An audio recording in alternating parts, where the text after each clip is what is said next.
सास का अखाड़ा बहू ने पछाड़ा। माँ जी, ये कैसे बना रही है शिमला मिर्च? नहीं नहीं नहीं, ऐसी कोई नहीं खाएगा, आप हटिए, मैं बनाती हूँ। कोई नहीं खाएगा?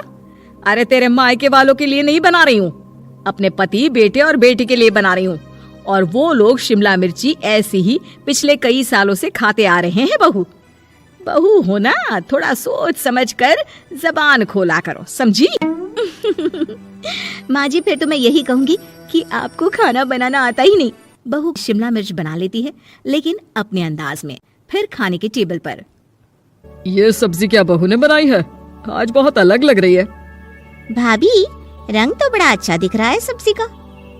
अरे नहीं नहीं, मुझे तो माँ के हाथ वाली खानी थी। क्या है रीना, सब्जी माँ को ही बनाने दिया करो ना। सास, जिसे अब थोड़ा सा अपना पल्ला भारी दिख रहा होता है। अरे अब बेटा मेरा जमाना आ गया। ये घर कभी मेरे नाम से चलता था, लेकिन अब लग रहा है कि मेरा होना ना होना एक ही बराबर है। बहू तो पूरे घर के साथ रसोई में भी राज करना चाहती है। माँ जी, आप ही ने तो कहा था शादी के वक्त कि रानी बनाकर रखेंगी मुझे। तो देखिए, रानी का काम यही होता है ना, राज करना। अरे देख बहू, माना तू राज करना चाहती है, लेकिन भूल मत, पूरी रियासत अभी मेरी है।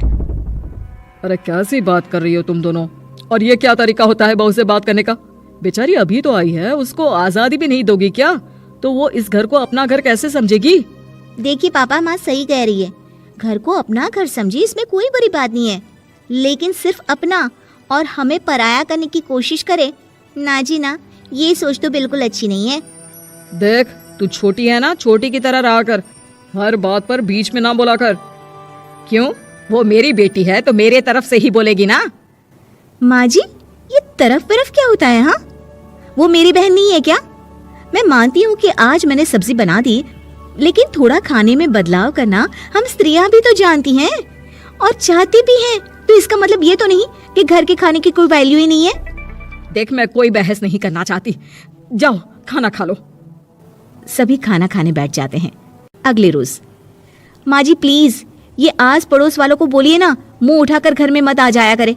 अरे किसी के घर आने जाने का कुछ वक्त तो होना चाहिए। यहाँ तो सारा दिन मानो लोगों ने धर्मशाला बनाकर रखी है। बहू, वो हम लोगों के परिवार जैसे हैं, पिछले 25 साल से हमारे साथ है। और ये मेरा घर है, यहाँ कौन आएगा कौन नहीं ये तू कैसे डिसाइड करेगी? और हाँ, तुझे अगर पसंद नहीं ना तो अपने कमरे में चली जाया कर। वो लोग बात ही कर रहे होते हैं कि पड़ोसन आ जाती है।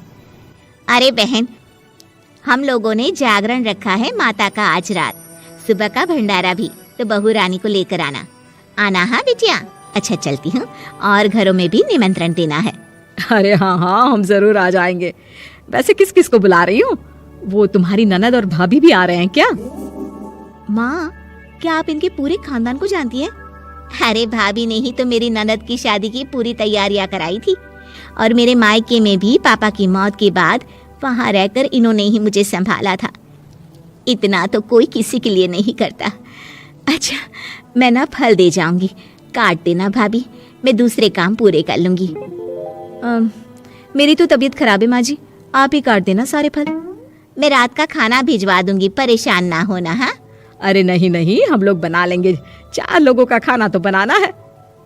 अरे नहीं नहीं, आप फल पर लग जाओगी, और बहू की तबीयत भी ठीक नहीं, खाना मैं ही भिजवा दूंगी। पड़ोसन चली जाती है और सास बहू की तरफ देखती है। देखा, जिसे तू धर्मशाला बोल रही थी वो कितने अपने हैं। हाँ माँ जी, आप उनका काम कर रही हैं, उनके जागरण का प्रसाद तैयार कर रही हैं, तो वो क्या इतना भी नहीं करेंगे आपके लिए? तुझसे बहस क्या करना बहू। तभी बहू की माँ आ जाती है। अरे बहन जी, बेटी से मिलने का मन किया तो बिना बताए ही आ गई, बुरा न मानना। ये मत समझना कि ये मेरा घर नहीं, कोई धर्मशाला है। अच्छा अच्छा, तो ये घर पर आए मेहमानों को घर नहीं, धर्मशाला वाला समझाने वाली आप ही हैं। वैसे आपको खुशी होगी कि आपकी बेटी के संस्कार भी ऐसे ही हैं। अरे माँ, किन बातों को सुन रही हो? आओ अंदर आ जाओ माँ। माँ बेटी के साथ अंदर आती है तो उसे अचार की महक आती है। हाय रे, कितनी अच्छी महक है। क्या बनाया है बहन जी? अचार बनाया है। आपकी बेटी बोल रही थी कि आप लोग कुछ अलग तरीके से बनाते हैं। मैं तो बस ऐसे ही। हम लोगों के घर पर तो अचार टिकता ही नहीं है। अरे आता ही किसे है अचार बनाना। लेकिन जैसे ही बेटी माँ को कमरे में ले जाती है, क्या है माँ, क्यों आ गई यहाँ पर, बताकर तो आना चाहिए। अरे कैसी बात कर रही है बेटी, माँ को बेटी से मिलने का मन किया तो क्या माँ नहीं आ सकती? आ सकती है माँ, क्यों नहीं, लेकिन तू ना पूरा खेल बिगाड़ रही है। खेल? कैसा खेल बेटी? मुझे भी तो बता देती तो मैं भी खेल लेती। माँ, जब से शादी करके इस घर में आई हूँ ना, सासू माँ ने मेरा घर का रट लगा कर रखा है। अब मैं ये बताना चाहती हूँ कि यहाँ मैं आ गई हूँ। कोई भी चीज जो पहले होती थी वो ठीक नहीं थी, तो मैं उसे परफेक्ट करूंगी। अच्छा, यानी बात सिंहासन की है कि पहली रानी को उतारना है। हाँ माँ, तुम्हें जो समझना है समझो, लेकिन बात तो यही है। पर बेटा वो बेटी कुछ नहीं समझती और दरवाजा खोलकर बाहर चली जाती है। माँ, जो कि एक अच्छी औरत होती है, बेटी को समझाने की कोशिश तो करती है। बाहर सास के सामने माँ कहती है, अरे बहन जी, आप चलिए ना मेरे साथ मेरे घर, बहू का मायका भी देख लीजिए। अरे नहीं नहीं बहन जी, आप ही रुकिए हम लोगों के पास। शाम को जागरण है, वहाँ ले चलेंगे, उसी का प्रसाद तैयार कर रही हूँ। अच्छा, हमें भी तो सिखा दीजिए कैसे तैयार करते हैं।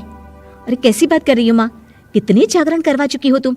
देख बेटी, एक बात गांठ बांध ले, हर बेटी माँ के घर जो होता है वो देखती है, लेकिन सीखती वो सास के पास ही है। सास का संस्कार वो अपनी सास से सीखती है, जो वो अपनी बहू को देती है।